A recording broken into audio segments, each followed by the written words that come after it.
Kellan Thorne was 5 minutes late, his worn-out sneakers slapping the pavement as he pushed the stroller across the park with one hand and balanced 2 coffee cups in the other. "Daddy, I gotta pee." His 6-year-old daughter Tessa whispered urgently. Kellan sighed, glancing around the busy park. All right. Hold it for 2 more minutes, bug. Bathroom's right over there." They'd come here every Sunday after church. Tessa loved the swings, and Kellan loved seeing her happy. It was their one constant, their little escape from the chaos of juggling 3 part-time jobs, overdue bills, and a mountain of guilt he never said out loud. The coffee was for him, and whoever decided to show up for the parenting co-op meeting he'd been roped into. But before he could even get to the benches, he noticed her. A woman sat alone on a bench near the fountain. Her posture was stiff, eyes wide, chest rising and falling too fast. Her hands trembled in her lap. She looked like a statue about to shatter. Without thinking, Kellan walked over. "Hey. You okay?" The woman didn't respond, just blinked hard like she was trying to stay present. He crouched down a little, voice softer now. "You don't have to say anything. Just breathe with me, all right." Still nothing. He sat beside her, not too close, and placed one of the cups of coffee on the bench between them. "I don't know what you're going through, but sometimes it helps to have someone sit with you." A few beats passed before she finally whispered, "I can't breathe." "You're breathing," he said gently. "Not easy, I know, but you're doing it." She gasped again, shuddering, her knuckles white. Kellan didn't try to touch her. He just stayed. Tessa came running up a moment later. "Daddy, Io." She looked at the woman with wide eyes, then up at her dad. "Bug, give us a sec, okay? Go wait by the flowers, right there where I can see you." Tessa nodded and skipped a few feet away, picking at the tulips by the fence. The woman finally seemed to come back to herself. Her breathing slowed. "I'm sorry," she said, voice husky. "That was. I haven't had one in years. No need to apologize." Kellan offered her the coffee again. "Caffeine won't fix much, but it can help." She looked at the cup, then at him like she was trying to figure him out. "Why did you sit down? You looked like you needed someone to." A beat passed. Then she took the cup with both hands. "Thank you." Kellan gave her a soft nod. "I'm Kellan." "Elodie," she said, her voice steadier now. "Elodie Rivers." He didn't flinch at the name, didn't recognize it. Didn't know that she owned one of the tallest buildings downtown or that she was the CEO of a billion-dollar tech firm. To him, she was just a woman who needed someone. He glanced back at Tessa. "That's my daughter, Tessa." Elodie followed his gaze. "She's beautiful. She's my whole world." There was a pause, comfortable somehow. "You always sit with strangers in parks?" she asked, sipping the coffee. "Only the ones who look like they're about to bolt from the universe." She gave a quiet laugh, and it sounded like it surprised her more than him. "I didn't mean to fall apart," she said. "No one ever does." Another pause. Kellan stood, brushing his jeans off. "You good now?" "I think so." He looked at her for a moment, then nodded. "All right. Come on, Bug," he called to Tessa, who immediately ran over and grabbed his hand. Elodie watched them walk away. She didn't believe in fate. But something about him, his kindness, his calm, the way he didn't ask for anything, felt different. She'd had a panic attack on the way to a meeting that could have made her another 100 million. She didn't go. She couldn't. But instead, she met a man who didn't know her last name and didn't care about her bank account. And for the first time in years, she didn't feel alone. 2 weeks passed. It should have been a blip, a random moment in a city full of noise. But Elodie couldn't stop thinking about him. She hadn't even thanked him properly, so she went back to the park the next Sunday. She wore jeans and a hoodie, nothing like her usual designer suits. She sat on the same bench, coffee in hand, nerves bubbling in her stomach for reasons she didn't understand. And then she saw him, Kellan. Same jeans, same tired eyes, same gentle smile when he caught her looking. "Well, look who's back," he said, walking over with Tessa on his shoulders. "Hi," Elodie said, standing. I wanted to say thank you." "For that day, you already did. I mean properly." She reached into her bag and pulled out a small white pastry box. "I own a bakery downtown," she lied smoothly. "Figured I'd bring a peace offering." Kellan blinked. "You own a bakery?" "Something like that." Tessa perked up. "Cookies, triple chocolate," Elodie said with a wink. Kellan took the box, eyebrows raised. "Well, now you're just showing off." They sat on the grass this time. Tessa chattered away, mouth full of cookie, while Elodie listened and laughed, more at ease than she'd felt in months. "You know," Kellan said after a minute, "I never thought a panic attack would lead to free cookies." She laughed. "I never thought a stranger would sit with me through one." They looked at each other, and something shifted. Neither of them said it out loud, not yet, but it was there. Undeniable, a spark, a start, something that didn't feel like an accident, and neither of them wanted it to end. "Elodie, are you seriously canceling on the Tokyo board dinner for a park visit?" Her assistant's voice echoed through the car's Bluetooth as Elodie rolled her eyes and pulled into the gravel lot beside the swings. She parked the matte black SUV behind a cluster of minivans and compact sedans, none of them remotely resembling the kind of company car she usually rode in. Her usual driver was off today by design. "I told them to push it to Friday. The team's already there." "They'll manage." Silence crackled through the speakers. "Understood," her assistant finally said, voice clipped. "Anything else, send flowers to Mrs. Nakamura, white orchids, and tell her I'll call her personally tonight." She ended the call without waiting for a response. The windows were already lowered halfway, letting in the late morning breeze. She left her phone on the passenger seat face down, took a deep breath, and stepped out onto the dusty path in dark jeans and a charcoal V-neck. Across the grass, she saw him. Kellan was pushing Tessa on the swing, his hands steady, his eyes focused. The girl shrieked in delight every time she soared forward. He laughed, really laughed, and Elodie felt something tighten in her chest. It was not envy. It was a foreign ache she had no name for. She approached slowly, waiting until he noticed her. "You're back," he said, still pushing Tessa, who waved with one hand and shouted her name. "She insisted I bring more cookies," Elodie replied, holding up the box. "Said it was unfair to tease her with one batch." Kellan grinned. "She's not wrong. You always come here?" she asked, stepping beside him as he slowed the swing. "Every Sunday, it's our ritual. She likes the jungle gym, I like the quiet." "That's not quiet," Elodie said, nodding toward the screaming kids. "It is compared to a kitchen full of dishes and overdue bills," he said, eyes still on Tessa. "Out here, I don't have to think." Elodie hesitated, then said, "Can I tag along for your ritual?" Kellan looked at her for a breath too long before nodding once. "Sure, you brought cookies." "Can't say no to that." They wandered to an open patch of grass while Tessa ran ahead toward the jungle gym, her curls bouncing. Kellan sat cross-legged, elbows resting on his knees. Elodie joined him, the ground cool beneath her. He reached for the box and opened it. "These smell like sin." "I'll take that as a compliment. Did you actually bake these?" She hesitated. "No, but I did hand-pick them." "That means you know your audience."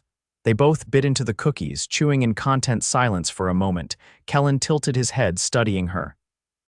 "What do you do, Elodie?" She looked at him. "You mean for work?" "Yeah, you said you owned a bakery, but something tells me that's not the whole truth." "Not even close," she admitted carefully.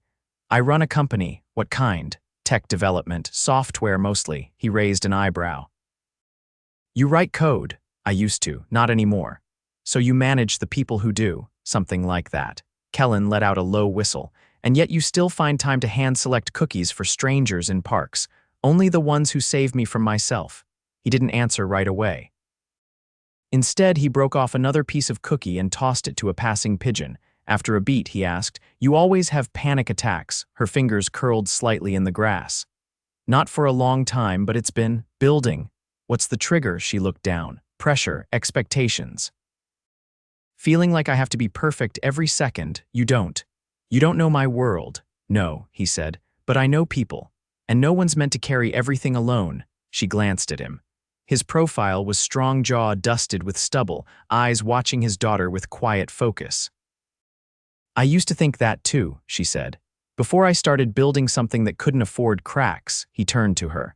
"Everything cracks eventually. The good stuff survives anyway." Elodie didn't respond. She just watched Tessa conquer the ladder of the jungle gym, arms raised triumphantly. "She seems fearless," Elodie said. "She is," Kellan replied softly. "She didn't get that from me. I overthink everything." "I doubt that," she said. "Why, you sat next to a stranger having a breakdown without hesitation. That's not overthinking." He glanced at her. Maybe I just saw someone pretending not to fall apart. I know what that looks like. Her heart thudded in her chest. Have you ever wanted to just not go back, she asked, to what? The life you built. He was quiet for a moment, sometimes. But I don't really have that option, she studied him. Because of Tessa, because I made mistakes, left school, took shortcuts, now I'm just trying to keep the lights on. And if you could start over, he shrugged. I'd still want her, everything else, maybe not. She nodded slowly. Then from across the field, Tessa called out, Daddy, come help me with the bridge. Kellan stood, brushing off his knees. Duty calls. Elodie stood too. Mind if I come? He looked at her again, this time longer, like he was weighing something invisible. Yeah, he said finally. Come on. She followed him through the grass, toward the wooden bridge strung between two towers. Tessa beamed at her like she'd been waiting for this moment all morning. Elodie climbed after them, heels forgotten, hair windblown. And for the first time in months, she didn't feel like she was pretending, she just felt present, and that terrified her more than any boardroom ever had. The invitation came 3 days later. It wasn't a text or a call, it was a handwritten note, tucked inside a small white envelope, slipped beneath the windshield wiper of Kellan's beat-up sedan while he was inside the grocery store with Tessa. The envelope was thick, the paper heavier than anything he'd ever touched. That wasn't a bill.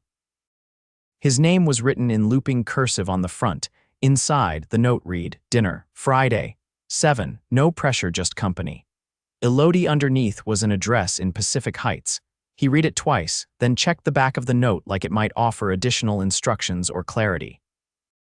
It didn't. Who's that from? Tessa asked, her arms full of cereal and apple juice. Just someone being kind, Kellan said, folding the note carefully and tucking it into his back pocket. He didn't decide right away. He let the idea sit while he shelved groceries, while he helped Tessa with her math homework, while he cleaned dried crayon off the wall in the hallway. It wasn't until Friday evening, after he dropped Tessa off at his sister's, and stood in his tiny bedroom staring at the 3 shirts he owned without holes, that he made the decision. The address led to a gated townhouse with ivy-covered walls and tall windows that glowed soft yellow in the dusk. He stood outside for a full minute before pressing the call button. When the door opened, she was barefoot, holding a glass of wine and wearing an oversized linen shirt that didn't look like it belonged to a boardroom. You came, she said, eyes lighting up like she hadn't been sure. I almost didn't, he replied honestly. But then I figured, why not? Her smile was small but real. Come on in. The interior wasn't what he expected. It wasn't sterile or cold. It was all warm wood, books stacked in corners, a piano tucked beside the staircase, and a golden retriever sprawled across a rug in front of the fireplace. You have a dog, he said, stepping inside and closing the door behind him. Hugo, she said. He's old and lazy and doesn't like anyone unless they bring cheese. I left my brie in the car. You'll have to earn his trust the hard way then. She led him into the kitchen, where a pot simmered on the stove and a salad sat half-assembled on the counter. The scent of garlic and rosemary filled the room. You cooked, he asked, surprised. I know how, she said, arching a brow. I just don't usually have time. You didn't have to go through trouble. I wanted to. He watched her move, measured, steady, in control. But it was a softer kind of control than he'd seen in her before. She didn't rush. She didn't fidget. She poured him a glass of wine and handed it to him without a word. Are you always like this when you're not being terrifying in a power suit? He asked. I'm rarely terrifying, she said. You're a CEO who can silence a room with a stare. Maybe, but I also dance in my kitchen when no one's watching and cry during documentaries about whales. He grinned despite himself. That's oddly specific. I watched one last week. And I'm still not over it. He leaned back against the counter. Why me? She glanced at him. What do you mean, this? He said, gesturing between them. You could have anyone. Anyone with money, with the same world, the same schedule. Why me? She turned off the stove and set the spoon down. Because you didn't flinch. You didn't ask for anything. You just sat with me. That's not exactly a reason to invite me into your life. It is to me, she said. You don't look at me like I'm a name on a building or a balance sheet. You see me like I'm human, he swallowed. You are. I forget that sometimes, she said, quieter now. People either want something from me or they're afraid of me. You're neither. I still don't know everything about you. You will if you want to. They ate on the terrace. The air was cool and the lights above them glowed soft and gold. Across the table, she watched him like she was memorizing something. He tried not to stare but failed. What was your dream before everything? She asked. He blinked. You mean before Tessa, before life rerouted? He hesitated. I wanted to teach. Literature, maybe. I liked the idea of helping kids find their voice. What stopped you? My dad left when I was 16. My mom worked doubles. I got a job to help out, then another when Tessa was born. College dreams don't hold up well against empty cupboards. She nodded slowly, not pitying, just listening. And you? He asked. What did you want before all of this? I wanted to make something that lasted, she said. My mother was brilliant but invisible. I watched the world ignore her because she didn't have the right name or the right clothes. I swore I'd never let that happen to me. So you built an empire. I built noise, she said. But sometimes I wonder if I forgot the music. They sat in silence for a while, the clink of silverware and the distant hum of city life the only sounds. After dinner, she walked him to the door. Neither of them reached for a goodbye. Instead, he said, if I come back next week, do I bring cookies or something stronger? Just bring yourself, she said. He hesitated, then asked, are you afraid of this? Yes, she said, without hesitation. Because it feels real, he nodded. Yeah, me too, she opened the door. He stepped out onto the porch, but before he could leave, she reached out, fingers brushing his wrist. Kellan?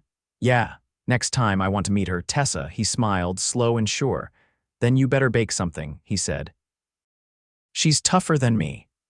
And with that, he walked into the night, the air colder than before, but his chest warmer than it had any right to be. Kellan had never been inside a building with a chandelier that cost more than his yearly rent. Not until now. He adjusted the navy button-up Elodie had sent him tailored, pressed, tags still on when it arrived at his door in a garment bag with a note that simply said, wear this. Trust me. And followed the maitre d' through the restaurant's mirrored corridor. Every surface gleamed. The air smelled faintly of lemon and money. He kept one hand anchored lightly on Tessa's back as they walked. She wore a soft yellow dress and her favorite sneakers, the ones with the faded glitter. She'd insisted on a braid, and Elodie had come over early to do it herself, kneeling on the living room floor while Tessa chattered about her favorite books.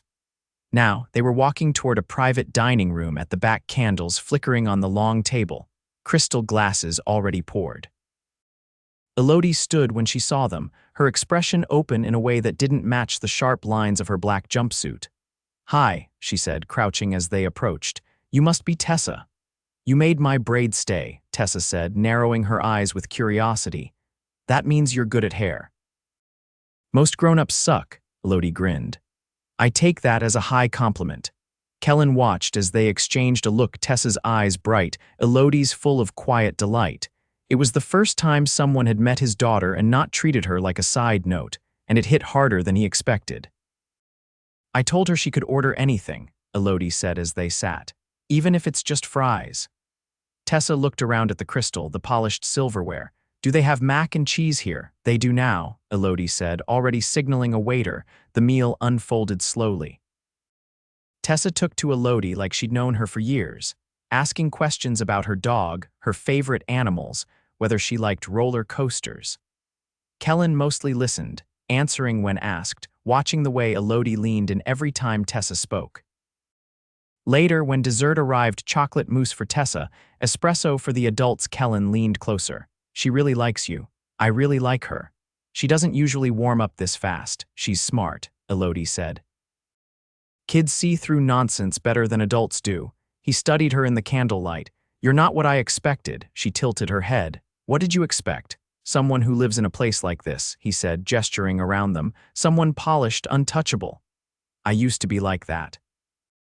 I had to be, but lately I've been asking myself if I even like the person I built. Do you? I think I like who I am when I'm with you. He didn't respond right away. Then he said, I'm not used to this, any of it, the clothes, the food, being looked at like I matter. You matter, Kellan. Whether you're in a hoodie or a shirt I had delivered. He looked down at his plate. It's hard not to feel like I'm part of some fantasy you'll wake up from. She didn't look away. Then let's make it real. They left the restaurant together. Tessa was half asleep in Elodie's arms by the time they reached the car. Kellan opened the door and gently lifted her from Elodie's shoulder. "I'll carry her," he said. "She's heavier than she looks." Elodie smiled softly, brushing a hand through her hair. "Do you want me to come up?" He hesitated for less than a second. "Yeah." Upstairs, he tucked Tessa into bed, smoothing a blanket over her knees. Elodie stood in the doorway, watching quietly. "She's lucky to have you," she said. "I keep thinking I'm going to mess it all up." "You won't." He turned to face her. "You're not afraid of any of this." "I'm afraid of walking away." He stepped toward her. "Why me, Elodie?" "Really? Because when everything else in my life feels like a transaction, you remind me what it feels like to be chosen for no reason at all." He kissed her, then slow and certain, the kind of kiss that didn't ask for anything but gave everything. She pulled back just enough to whisper, "Come with me this weekend." "Where?" "My beach house. It's quiet, safe, no city, just us." He hesitated. "Tessa has school."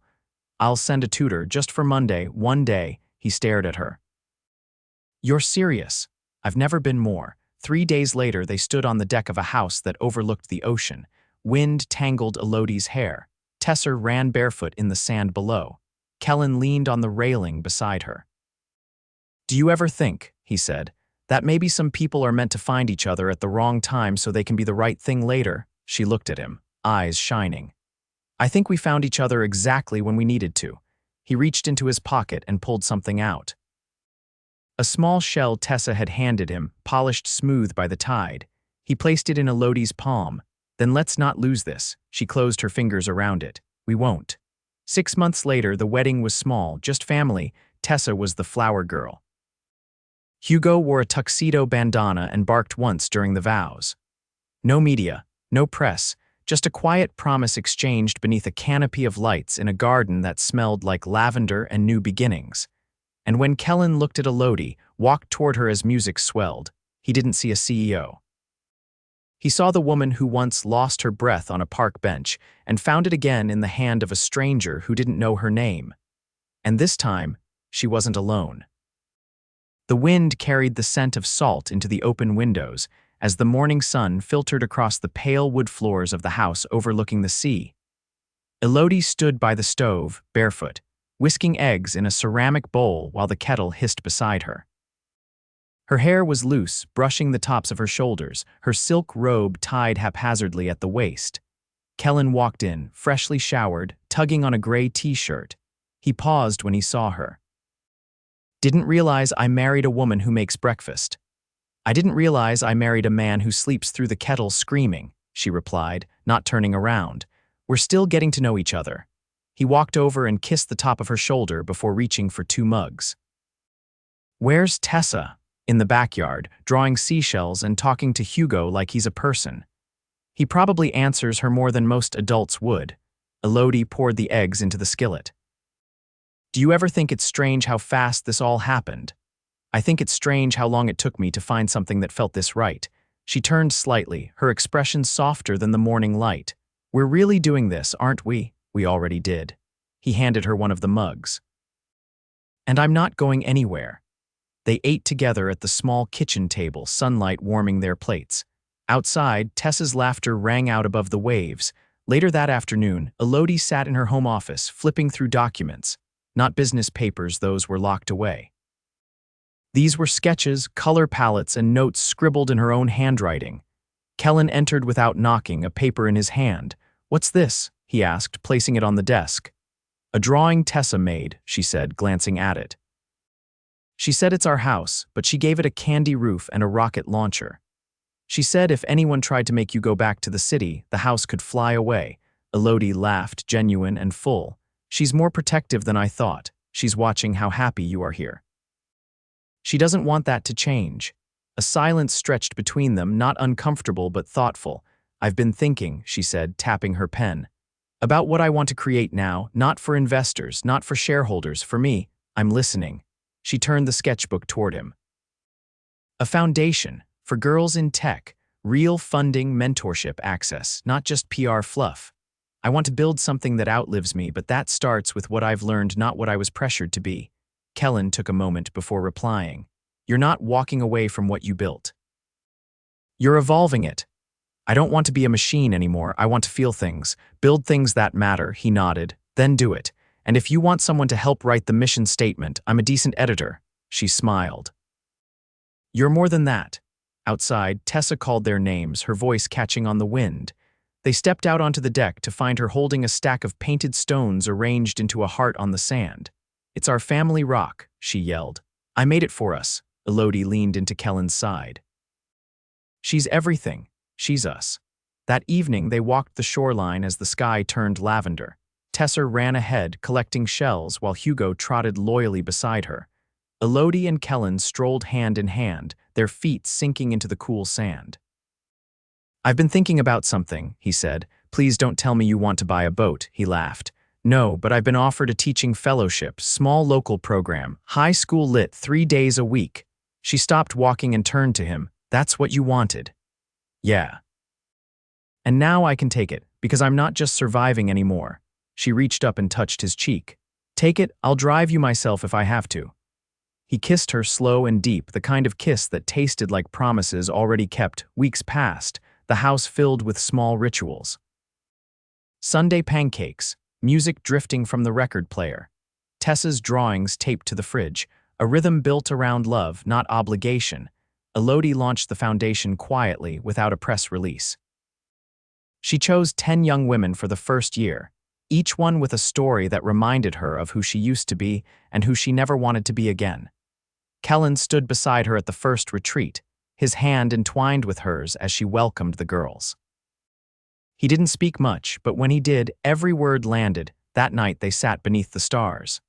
Tessa slept inside, curled up with Hugo. The waves whispered against the shore. You know, Elodie said, tracing his palm with her fingers, I used to believe love had to be earned. That I had to be perfect to deserve it. And now I know the right person doesn't want perfect, just real. Kellan brushed her hair back. You're the most real thing that's ever happened to me. She rested her head against his shoulder. What do we do now? He kissed her temple. We live. We love her. We love each other. Simple. Finally. The stars blinked above them.